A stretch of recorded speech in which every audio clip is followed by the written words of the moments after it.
Hi friends, welcome to Paris home food. இன்றைக்கி வந்து டேஸ்டியான சுவையான நல்லி எலும்பு கிரேவி எப்படி செய்யலாம்னு சொல்லி தரப்போகிறேன். இது ரொம்ப நல்ல ஒரு சூப்பராக டேஸ்ட்டாக இருக்குங்க. ரைஸ்க்கும் சாப்பிட்லாம், சப்பாத்திக்கும் வச்சு சாப்பிட்லாம். அவ்வளோ சூப்பராக இருக்கும். ஒரு தடவை இந்த மாதிரி செஞ்சு பார்த்தீங்கன்னா மறுபடியும் இதே போல் செய்வீங்க. அவ்வளோ சூப்பராக இருக்கும். இந்த நல்லி எலும்பு மசாலாவில் நான் ஒரு தப்பு பண்ணிட்டேங்க. அது கடைசியில் என்ன பண்ணேன்ட்டு நான் சொல்கிறேன்.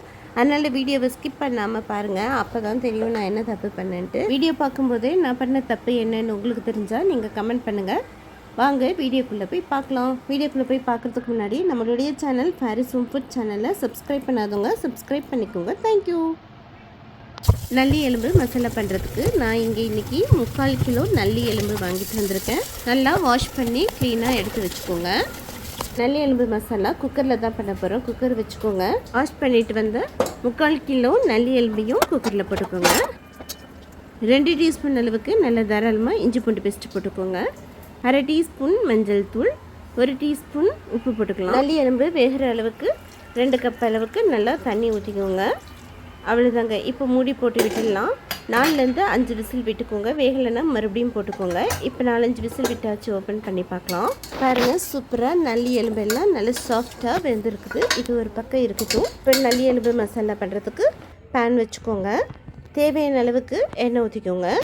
எண்ணெய் சுடனதும் 1/2 டீஸ்பூன் சோம்பு போட்டுக்கலாம். கொஞ்சமாக கருவேப்பிலையும் போட்டுக்கலாம். 3 பச்சை மிளகாவை கீரியோ அல்லது இந்த மாதிரி உடச்சோ போட்டுக்கோங்க. அடுத்து சின்ன வெங்காயம் 2 கட் பண்ணி போட்டுக்கோங்க. சின்ன வெங்காயம் போடும்போது நல்ல ஒரு இந்த கிரேவி வந்து நல்ல டேஸ்ட்டு கொடுக்கும். சின்ன வெங்காயம் இல்லைன்னா மட்டும் பெரிய வெங்காயம் போட்டுக்கோங்க. நல்ல வெங்காயம் போட்டு வதங்கினதும் இப்போது மறுபடியும் 1 டீஸ்பூன் இஞ்சி பூண்டு பேஸ்ட் போட்டுக்கோங்க. ஆல்ரெடி நம்ம மட்டன்லேயும் இஞ்சி பூண்டு பேஸ்ட்டு போட்டு தான் இருக்கிறோம். இப்போ நம்ம வேக வச்சுருக்கிற நல்லி எலும்பையும் போட்டுக்கலாம். நல்லி எலும்பும் போட்டுட்டு நல்லா மிக்ஸ் பண்ணி விட்டுக்கோங்க. நல்லி எலும்பு வேக வைக்கும்போதே மஞ்சள் தூள் போட்டிருக்கோம். இப்போ ஒரு 1/4 டீஸ்பூன் மஞ்சள் தூள், 1/2 டீஸ்பூன் வெறும் சக்தி மிளகாய் தூள் போட்டுக்கோங்க. நல்லா காரசாரமாக இருக்கும். நான் எங்கெல்லாம் காரம் போடுறேனோ அங்கே உங்களுக்கு ஏற்ற காரம் நீங்கள் போட்டுக்கோங்க. காரம் கம்மியாக சாப்பிடுவீங்கன்னா காரம் கொஞ்சம் கம்மி பண்ணி போட்டுக்கோங்க. அவ்வளோதாங்க. நல்லா மிக்ஸ் பண்ணி விட்டுட்டு இப்போ மூடி போட்டு விட்டுருங்க. அடுப்பை கம்ப்ளீட்டாக சிம்மில் வச்சுட்டு ஒரு 10 மினிட்ஸ் அப்படியே மூடி போட்டு விட்டுருங்க. இது ஒரு பக்கம் இருக்கட்டும். அதுக்குள்ளே ஒரு மசாலா ரெடி பண்ணணும். பேன் வச்சுக்கோங்க. 2 பிரியாணி இலை போட்டுக்கலாம்.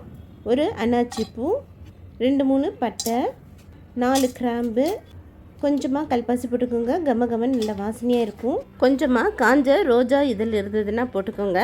இது நல்ல ஒரு ஃப்ளேவர், கமகமன் நல்ல ஒரு வாசனை கொடுக்கும். இருந்தால் போட்டுக்கோங்க, இல்லைன்னா நீங்கள் ஸ்கிப் பண்ணிக்கலாம்.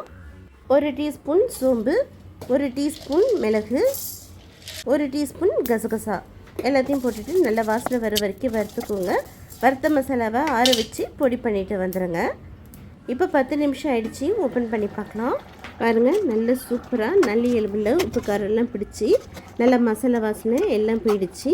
இப்போ கடைசியாக நம்ம வறுத்து பொடி பண்ணிட்ட பொடியையும் போட்டுக்கலாம். பொடியும் போட்டுட்டு நல்லா மிக்ஸ் பண்ணி விட்டுக்கோங்க. இப்போ நீங்கள் உப்பு காரம் எல்லாம் செக் பண்ணிக்கோங்க. உப்பு எதுவும் பார்த்தீங்கன்னா உப்பு போட்டுக்கலாம். அவ்வளோதான். நல்லா மிக்ஸ் பண்ணி விட்டுட்டு இப்போது ஒரு 5 நிமிஷம் மூடி போட்டு விட்டுக்கோங்க. இடையில கிளறி விட்டுக்கோங்க. 5 நிமிஷம் அப்படியே இருக்கட்டும். இப்போ 5 நிமிஷம் கழிச்சு ஓப்பன் பண்ணி பார்க்கலாம்.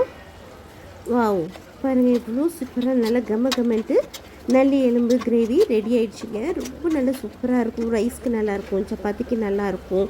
எவ்வளோ டேஸ்ட்டாக இருக்கும் தெரியுமா? அவ்வளோ டேஸ்ட்டாக இருக்கும் இந்த நல்லி எலும்பு. ஒரு தடவை இந்த மாதிரி செஞ்சு பாருங்கள், கண்டிப்பாக உங்களுக்கு பிடிக்கும்.